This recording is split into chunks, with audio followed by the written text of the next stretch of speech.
Hey, welcome to Dan's Model Works, and it's new project day. Yay! And we are dusting off the MH-53E Sea Dragon. And when I say dusting off, I mean it. There was quite a bit of dust on top of this one, as it was sitting in my stash for quite some time. It's been a while since I've done a helicopter, and I wanted to do a helicopter that wasn't going to be difficult. Usually Italy helicopter kits are fairly straightforward. They don't require a lot of corrections or anything like that, so I am looking forward to building this. And a little administrative note. Judging by the popularity so far of part 1 of the Colombo Express, the container ship, a lot of you are probably itching to see part 2 of that. And that was supposed to be the next video that I put up, was going to be part 2 of that. And I've got about half the work done that I wanted to have done for that video.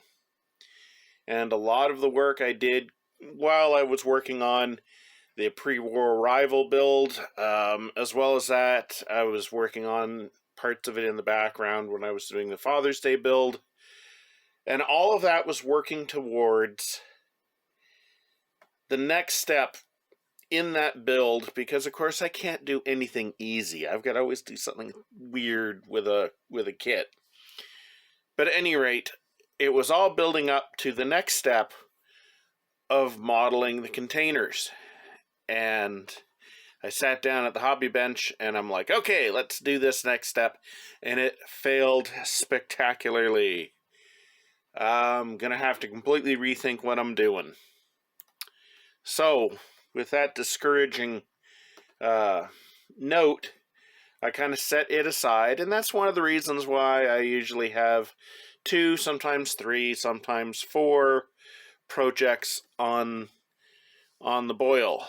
So that way, if I stall on one, I've got something else I can work on. I'm not giving up on the project. I just need to work on something else to keep the creative juices flowing. So I have done a review of this. I did a review of it several years ago. I'll put a link to that video up here.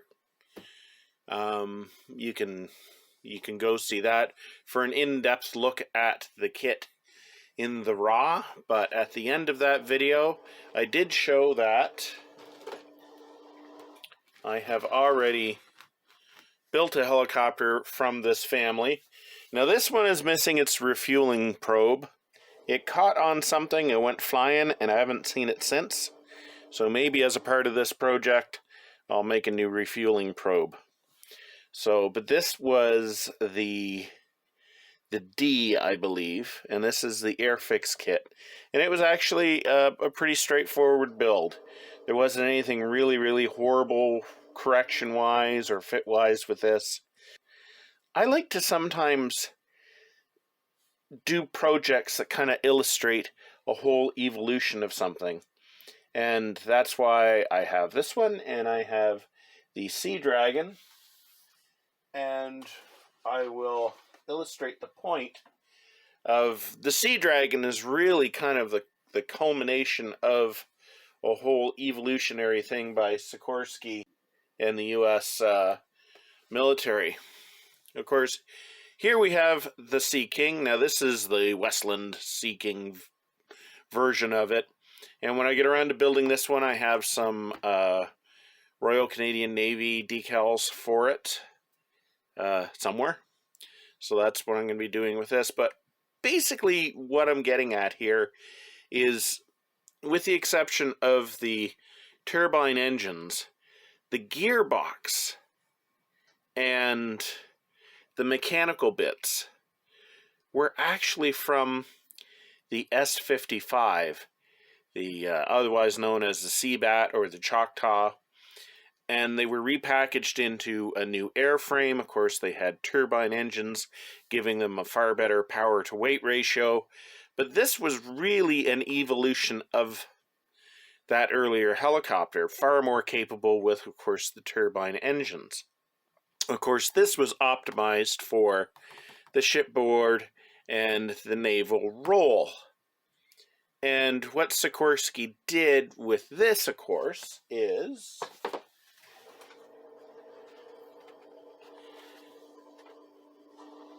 they rearranged the airframes somewhat to give a rear ramp to create a cargo helicopter for the U.S. Air Force. So once again, this part, the engines, the gearbox, and the tail. Well, I shouldn't say the tail, because structure of the tail was different, but the gearbox and everything for the tail, all that was common to the Sea King. And as a matter of fact, from here forward was mostly common to the Sea King. You can see the boat-shaped part of the hull there. The Jolly Green Giant was an immensely useful helicopter for the U.S. Air Force and provided incredible service in Vietnam as a rescue helicopter, as well as a cargo helicopter with the ramp. So it was only logical that, of course, Sikorsky develop it further. Now, they didn't continue on with the same gearbox and everything like that and the same engines. What they ended up doing is they ended up taking the gearbox and all the transmission and everything like that actually was from the Sky Crane. And I don't have the Sky Crane box handy, and my Sky Crane is in the next room, and I don't feel like getting it. But basically, they said, okay, we've got this fantastic heavy lift helicopter. Let's come up with a fuselage that's more flexible and follows the pattern of the Jolly Green Giant. So, of course, that's how this came about. So, if I ever get all these together, it'll be nice to have them on a shelf where you can see the evolution of the idea. And, of course, with the Sea Dragon, you'll see that the tail rotor cants down, the stabilizer gets longer, and there are more rotor blades in there, as well as an extra engine. So if I ever get everything all put together, it'll be nice to have them all kind of in a row so you can see the evolution of, you know, capabilities and technology. That was long-winded, wasn't it? So let's dig into this. As you can see, everything is out of the bags because when I did the review, I debagged it, decal sheet, and I've already separated out the fuselage halves. And you can see there's the space where they used to be. Those mega sponsons. And I did put the glazing back in the bag, so I'm not a total heathen. And of course, here is our sprue with all the rotor blades and the dynamic components. That's what I meant to say, the dynamic components earlier. Dynamic components. And of course, the instructions. And I actually just rewatched my review video because that was a long time ago and I can't remember. But as you can see, step number 1 is going to be our cockpit. So I will bring you back after I've stuck some bits of plastic together. Well, alright, we have the basic assembly done on our cockpit. I don't have the instrument panel in yet, or the seats, obviously. But you can see I've given everything a coat of neutral gray. The boxes on the bulkhead were just given some semi-gloss black and flat black. These two circles here and here, they appear to be ejector pin marks, and as you can see, they kind of screw up the effect of the quilting, which isn't really quilting, it's just basically a crosshatch that's raised. So anyway, what I decided to do with those is I just give them slightly different gray. So when life gives you lemons, make lemonade. You know, we're just going to assume those are panels for covering over some junction box or something. As for The rear area here, just neutral gray. It says paint it neutral gray. I would have thought it would have been bare aluminum or silver. The this vertical area here, it may add a slightly different gray just to add a little bit of interest. And the seats, you can see that they have little strips of masking tape on them. They have been painted. All I have to do is paint the masking tape, and they're going to represent the seat belts. I'm not bothering to put any on the lap areas. This is probably about all the effect we need in 1/72nd scale. We can see the seats fairly clearly through the windows, but I think this will do. Here we've got the base of our rotor mast. Not a whole lot going on in here visually. It just seems to be a cylinder with some other cylinders on the bottom. It literally tells you to paint the whole thing flat black. I couldn't quite go that boring, so I ended up painting the various cylinders steel with a black base. One interesting thing about the instructions here is the instructions tell you to attach that gearbox floor to this side, but the little line here that you're supposed to use to locate it is located on the other side of the fuselage. I've had minor errors like this creep into itinerary instructions before, so I'm not too upset, but I just thought I'd mention it, that it definitely shows it being installed here and then bringing the fuselage halves together, and meanwhile this is where the locating framing is. Fit-wise for the fuselage halves, I'm just testing them here. Nothing too terribly rude seems to be happening. However, if we flip it over, and it is nice that this has a separate floor on the outside, which will give us access to the inside here. One thing that is bothering me is this large cavity up here. Yeah, I'm not a fan of that. I'm planning on having the ramp open. So I don't like the idea that we're going to have this giant ass opening up inside there. So I think I'm going to make a ceiling panel to go inside there. Come on, camera, keep up with the focusing. This particular camera is so smart that it is so busy, like, compensating for things it doesn't concentrate on focus like it should. Anywho, so we're going to make a ceiling panel to go in here. Alright, here's the cockpit all completed. If the freaking camera would stay focused on it. You can see we've got just a little bit of dry brushing on the instruments and things.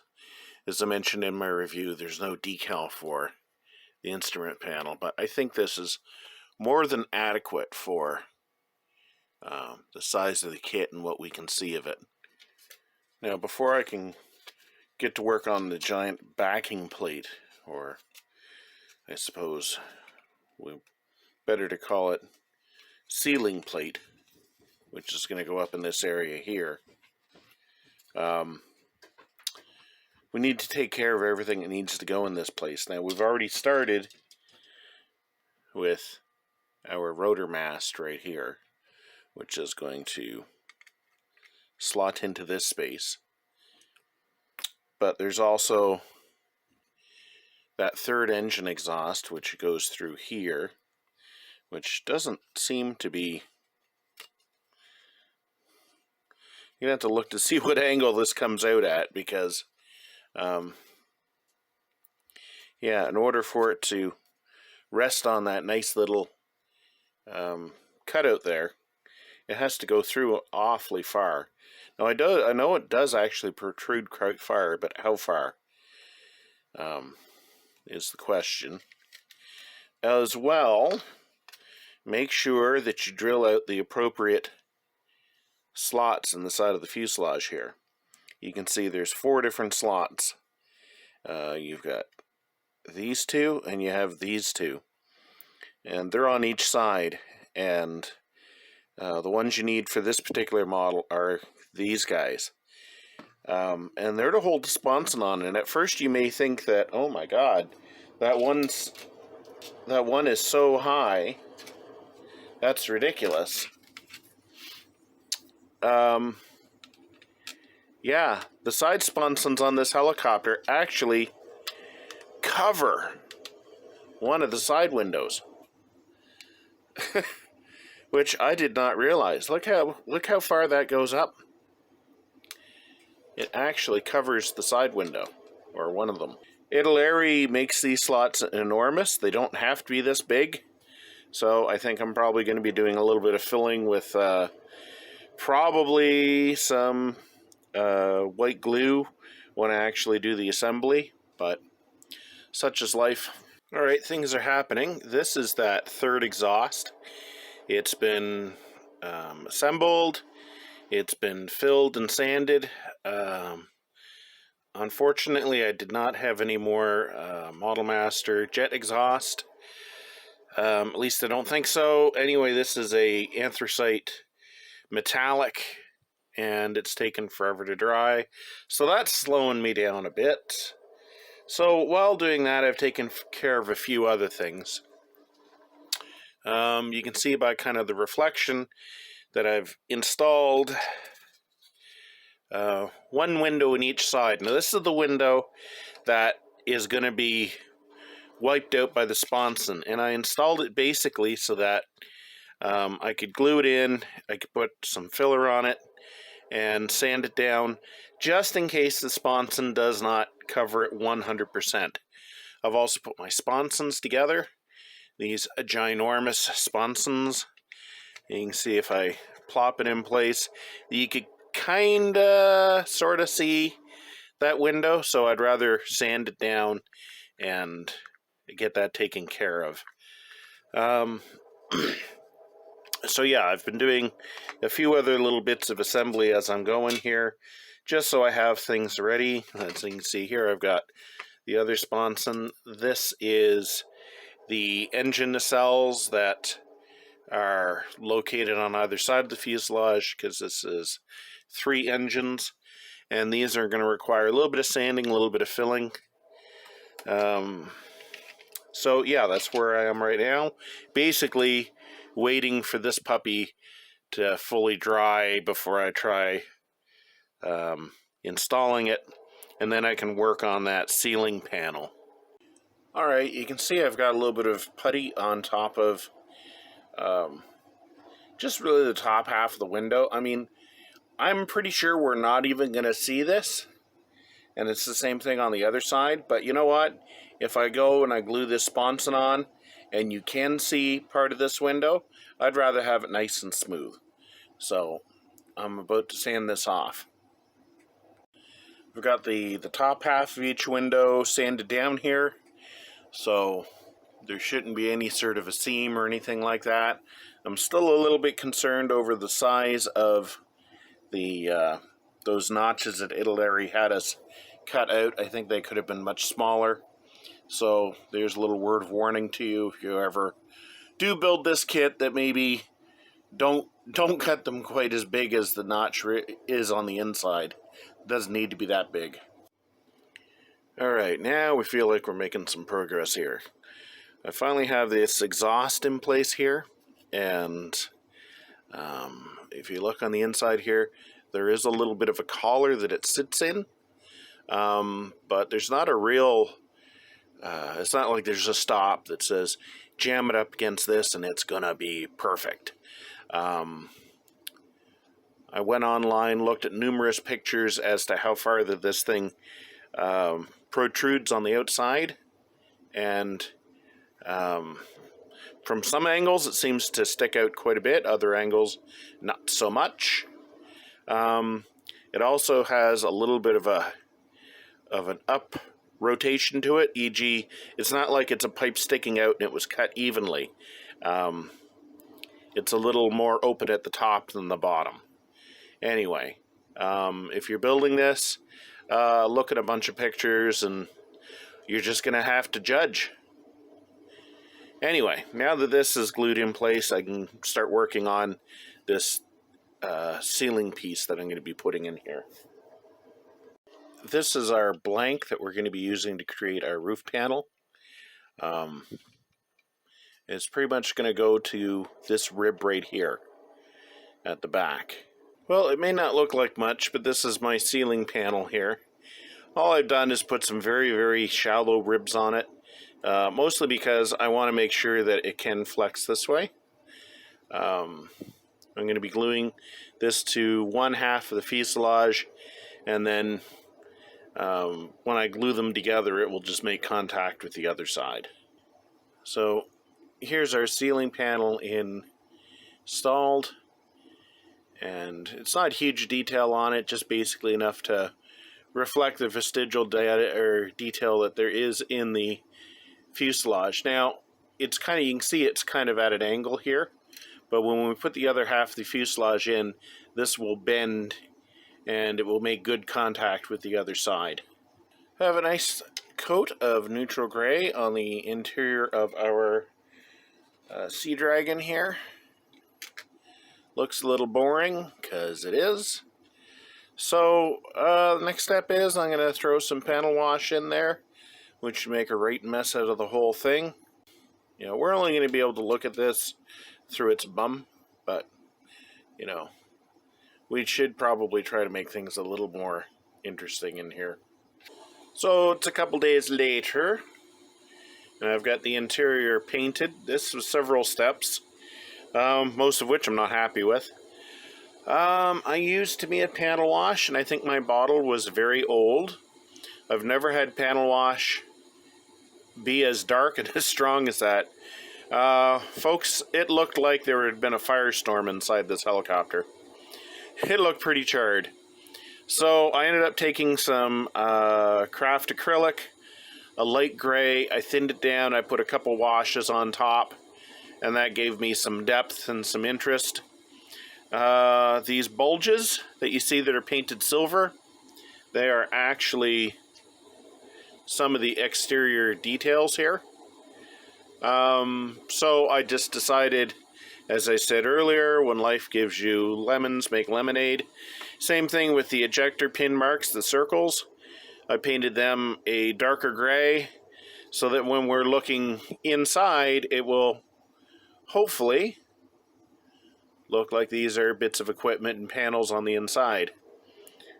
Here is the other side. Now we're only going to be looking in through the ramps, so that's no big deal. And we may as well get the Dan is an idiot out of the way part. Recall that I used the windows to blank off the windows. Well, it plainly says in the instructions that there's a part called 9D, and of course on sprue D, there is 2 panels for blanking off those windows, but the result is the same. You're still going to have to use a little bit of filler when you put them in. So, no big deal. This just gives me like some, I don't know, some gray rectangles I can use in some future project. But if you haven't already put your kit together, just be aware there are separate blanking panels, so you don't have to use the clear ones. So, no harm done. So I've got my floor and my cockpit interior glued into the boring side. That is the side that doesn't have the roof panel, or ceiling panel I should say, or the rotor mast. You can see what it looks like. No, there's no fantastic detail in here, and I know I have scratch built the interior of helicopters before. I just really didn't feel like doing it this time. I've been getting bogged down in projects, so I wanted to do something a little more simple. But I'm going to set this aside, and I'm going to go to bed, and tomorrow I'm going to try to bring the other side together. Hopefully we can get everything to agree and hang together. Alrighty, we have clothespins on the tail. We have the upper seam all glued and It's currently setting. Now you can see there's a little bit of a blob here. We're going to require a little bit of a cleanup along here. That's to be expected, sadly. If we look inside, everything seems to have come together pretty good. Now, I have not test fit this belly piece, but it looks like it's a fairly simple drop it in place. So, that will hopefully be okay. Now, I have not glued down in here yet, or along the interior here and the one side. You can see this still can flop. That's because we have a ramp to install here, and we have the upper ramp here that needs to be kind of hooked into some hinge pin points. All of this, however, has been glued, and where the clothespins are, that's all been glued as well. So, I'm kind of leaving it alone for a few minutes until my plastic weld sets up. This is very fast setting plastic cement as opposed to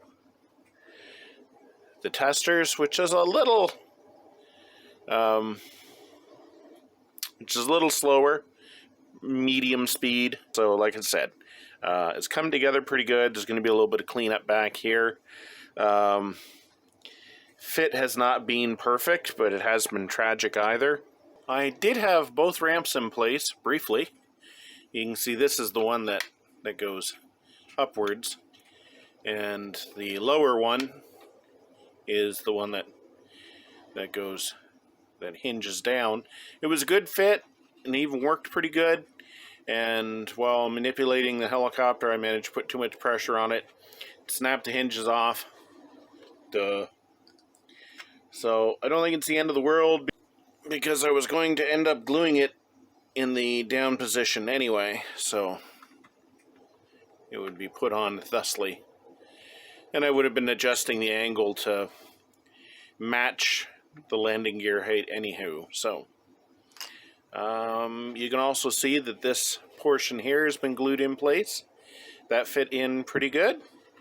And of course the massive belly has been glued in. A little bit of a lip here. I'll sand that off. I actually had to thin down this part very, very slightly. I just used a sanding block to do that, and that was enough to make it go in nice and neatly. It's coming together.